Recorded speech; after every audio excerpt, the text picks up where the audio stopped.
Cancer ಒಂದು ಮಾರಕ ರೋಗ. ಈ ರೋಗದ ನಿವಾರಣೆಗೆ ಚಿಕಿತ್ಸೆ ಪಡೆಯೋದೇ ಕಷ್ಟ. ಚಿಕಿತ್ಸೆಯಿಂದ ರೋಗಿ ಗುಣಮುಖವಾದರೂ ಸೈಡ್ ಎಫೆಕ್ಟ್ಗಳಿಂದ ಮುಕ್ತರಾಗೋದು ಕಷ್ಟ. ಎಷ್ಟೋ ಬಾರಿ ಸಂತಾನ ಭಾಗ್ಯವನ್ನೇ ಕಳೆದುಕೊಳ್ಳುವ ಅಪಾಯವೂ ಇರುತ್ತೆ. ಆದರೆ ಅಂಥ ಅಪಾಯದಿಂದ ಪಾರಾಗಲು ಇಲ್ಲೊಂದು ಉಪಾಯವಿದೆ.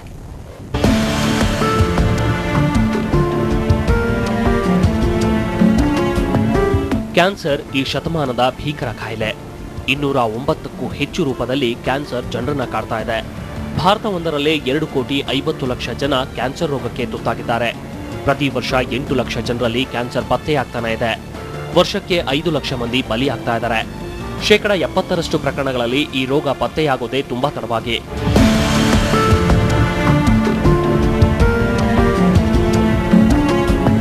ಹೀಗಾಗಿ ರೋಗದಿಂದ ಗುಣಮುಖವಾಗೋದು ಕಷ್ಟ ಸಾಧ್ಯ. ಆದರೆ ಇತ್ತೀಚಿನ ದಿನಗಳಲ್ಲಿ ಕ್ಯಾನ್ಸರ್ ರೋಗದ ಬಗ್ಗೆ ಜನರಲ್ಲಿ ಜಾಗೃತಿ ಮೂಡಿದೆ. ಅಲ್ಲದೆ ಹೊಸ ತಂತ್ರಜ್ಞಾನಗಳು, ಚಿಕಿತ್ಸೆಗಳು ಬಂದಿರುವುದರಿಂದ ರೋಗವನ್ನ ಸಂಪೂರ್ಣವಾಗಿ ನಿವಾರಿಸಬಹುದಾಗಿದೆ.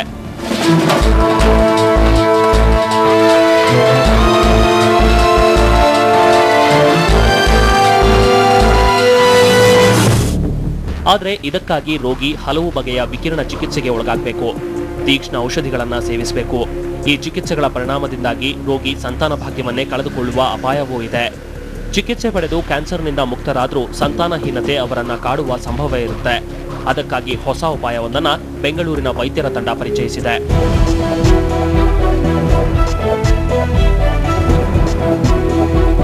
ಅದೇನೆಂದ್ರೆ ರೋಗಿಯ ಅಂಡಾಣು, ವೀರ್ಯಾಣು ಅಥವಾ ಭ್ರೂಣವನ್ನೇ ತೆಗೆದು ಸಂಗ್ರಹಿಸಿ ಚಿಕಿತ್ಸೆಯ ಬಳಿಕ ಅದರಿಂದ ಸಂತಾನ ಭಾಗ್ಯ ಪಡೆಯಬಹುದು. ಎಷ್ಟೋ ಜನ ಇವಾಗ ಒಂದು ಮಗು ಆಗಿರ್ಬೋದು, ನಮಗೆ ಸಾಕು ಅನ್ಬೋದು. ಅವ್ರಿಗೆ ನಾವೇನು ಅಷ್ಟು ಮುಂದೆ ಒರೆಸಲ್ಲ.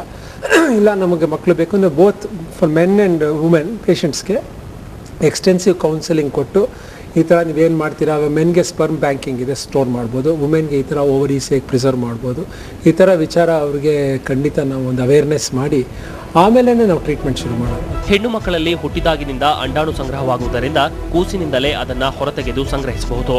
ಮದುವೆಯಾದ ಹೆಣ್ಣು ಮಕ್ಕಳಾದ್ರೆ ಭ್ರೂಣವನ್ನೇ ನೈಟ್ರೋಜನ್ ದ್ರಾವಣದಲ್ಲಿ ಸಂಗ್ರಹಿಸಿಡಬಹುದು.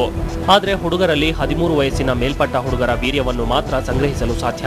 ಅಲ್ಲದೆ ಕೀಮೋಥೆರಪಿ ಮಾಡುವ ಮುನ್ನ ಗರ್ಭಕೋಶವನ್ನ ಲ್ಯಾಪ್ರೋಸ್ಕೋಪಿ ಮೂಲಕ ಯಕೃತ್ ಬಳಿ ಇಟ್ಟು ಆ ಬಳಿಕ ಚಿಕಿತ್ಸೆಗೊಳಗಾದ್ರೆ ಸಂತಾನಹೀನತೆಯ ಅಪಾಯವನ್ನ ತಪ್ಪಿಸಲು ಸಾಧ್ಯವಿದೆ. ಕೆಲವೊಮ್ಮೆ ಏನಾಗುತ್ತೆ, ಈ ಔಷಧದಿಂದ we cannot prevent that infertility to occur ಅನ್ನೋದು ಆಗೋದಿಲ್ಲ. ಅಂಥ ಟೈಮ್ನಲ್ಲಿ ಏನು ಮಾಡ್ತೀವಿ ಅಂದರೆ, ನಾವು ಈಗ ಅವರ ಓವರೀಸ್ ಸರ್ಫೇಸ್ ಮೇಲಿದ್ದಂಥ ಈ ಊಸೈಟ್ಸ್ಗಳನ್ನು ಪ್ರಿಸರ್ವ್ ಮಾಡಿಟ್ಟು, ಅಥವಾ ಈ ಮೇಲ್ ಪೇಷಂಟಲ್ಲಿದ್ದರೆ ಅವರಿಗೆ ಈ ಸ್ಪರ್ಮ್ಗಳನ್ನು ಪ್ರಿಸರ್ವ್ ಮಾಡಿಟ್ಟು, ಮುಂದೆ ಅವರು ಈ ರೋಗಿ ಪೂರಾ ರೋಗದಿಂದ ಗುಣಮುಖನಾದ ಮೇಲೆ ಅವರಿಗೆ ಇನ್ವಿಟ್ರೋ ಫರ್ಟಿಲೈಸೇಷನ್ಗೆ ಅದಕ್ಕೆ ಅದರಿಂದ ಸಿಗಂಗ ನಾವು ಅನುಕೂಲ ಮಾಡಿಕೊಡ್ತೀವಿ. ಈ ರೀತಿಯ ಚಿಕಿತ್ಸೆಯನ್ನ ವಿದೇಶದಲ್ಲಿ 25 ವರ್ಷದಿಂದ ನಡೆಸ್ತಾ ಇದ್ದಾರೆ. ಈಗಾಗಲೇ ಈ ರೀತಿಯ ಚಿಕಿತ್ಸೆ ಪಡೆದು 6 ಆರೋಗ್ಯಕರ ಮಕ್ಕಳು ಜನಿಸಿವೆ. ಆದರೆ ಭಾರತದಲ್ಲಿ ಇಂತಹ ಪ್ರಯತ್ನ ನಡೆದೇ ಇಲ್ಲ.